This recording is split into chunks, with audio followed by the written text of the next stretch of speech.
जय हिंद दोस्तों, वंदे मातरम। ऐसा पॉसिबल ही नहीं है कि आप मार्केट जाओ और आपको छिछोरे लड़कों से सामना ना करना पड़े।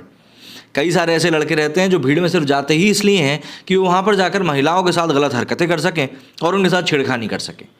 वहीं अब आपको बता दूं कि एक कानून ऐसा आया है एक देश में जहाँ पर कि यदि लड़कियों की आप स्कर्ट की तस्वीर खींचते हो तो आपको 3 साल तक की सज़ा हो सकती है। ये मामला हुआ है जापान में। क्यों ये बनाया गया नियम और क्या ज़रूरत पड़ गई ऐसा नियम बनाने की, वो भी जापान जैसे देश में जहाँ पर कि लोग काफ़ी ज़्यादा समझदार माने जाते हैं। क्या कुछ हुआ इस पूरे मामले में, उसी बारे में हम लोग बात करने वाले हैं। क्या और भारत में ऐसे एक नियम की ज़रूरत है, इस बारे में भी समझेंगे। तो देखिए, जापान में महिलाओं की सुरक्षा के लिए एक नया बिल संसद में पेश किया गया है।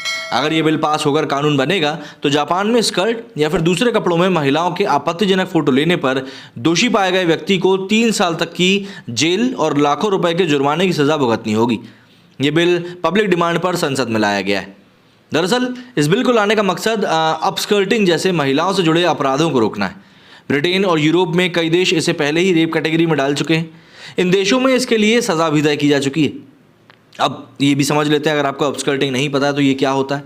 तो देखिए, आपराधिक किस्म की मानसिकता के लोग छोटे कपड़ों में महिलाओं की तस्वीरें निकाल लेते हैं, फिर इन्हें किसी भी वेबसाइट को बेच देते हैं या फिर रिवेंज पॉर्न के तहत इसका इस्तेमाल करके महिला को बदनाम किया जाता है।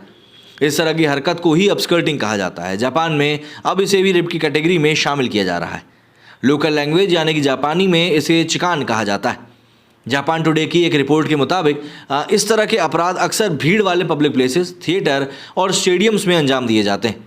सबसे ज़्यादा मामले जापान की मेट्रो ट्रेन्स में सामने आते हैं, जहां जल्दबाजी के चक्कर में महिलाएं अपने कपड़ों की तरफ ध्यान नहीं दे पाती हैं और अपराधियों की गंदी मानसिकता का शिकार बन जाती हैं। अब इस बिल में क्या है, तो बिल में अपस्कर्टिंग रोकने के लिए सख्त प्रावधान किए गए हैं। इसका पास होना बिल्कुल तय भी है और इस केस में गिरफ्तार किए गए आरोपी को कोर्ट के सामने पेश किया जाएगा।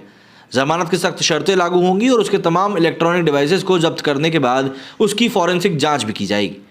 कोर्ट में सुनवाई भी होगी।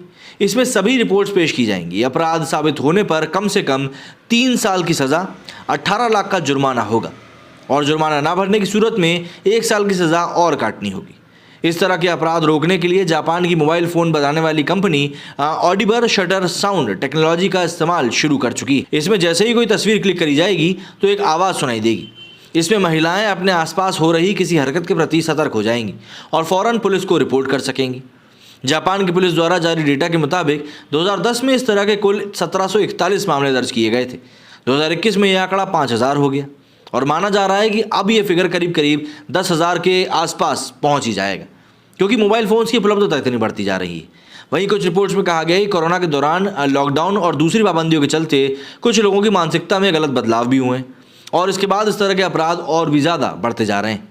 इसी साल मार्च में एक थीम पार्क में कुछ पुरुषों ने अपस्कर्टिंग को लेकर इवेंट किया और इसके फ़ोटो सोशल मीडिया पर शेयर किए। इसके बाद सरकार को सख्त कानून बनाने के लिए मजबूर होना पड़ा। बाद में इन पुरुषों ने माफ़ी मांग ली थी। अपस्कर्टिंग को रेप कैटेगरी में लाने वाला जापान पहला एशियाई देश है। साउथ कोरिया में दोषियों को 5 साल की सज़ा काटने के अलावा 6 लाख का जुर्माना भी देना पड़ता है। वहीं सिंगापुर में 2 साल जेल और जुर्माना भरना पड़ता है। अगर विक्टिम 14 साल या उससे कम उम्र का है तो दोषी को सज़ा काटनी ही होगी। ब्रिटेन और जर्मनी में 2 साल की सज़ा होना तय है और यहाँ पर 3 साल आंदोलन भी चला और 12 अप्रैल को ही ये नया कानून बना। अमेरिका और ऑस्ट्रेलिया के अलावा अलग राज्यों में इस तरह के अपराधों से निपटने के लिए ऑलरेडी कानून है। तो देखिए, वुमेन सिक्योरिटी के लिए ऐसा है कि दुनिया भर में कदम उठाए जा रहे हैं और ये कई व्यापक कदम है। मतलब आप इन कदमों के बारे में ये नहीं कह सकते कि नहीं ये गलत है, क्योंकि जिस तरह की विकृत मानसिकता आज की डेट में उत्पन्न होती जा रही है, इंटरनेट के ज़्यादा यूज़ के कारण कह लें, पॉर्न की अवेलेबिलिटी के कारण कह लें, तो इस तरह की रोकथाम होना बहुत ज़्यादा ज़रूरी हो चुका है। क्या कहना है आपका इस मामले में, कमेंट करके ज़रूर बताइएगा। मेरे इस वीडियो फिलहाल इतना ही। जय हिंद, जय भारत।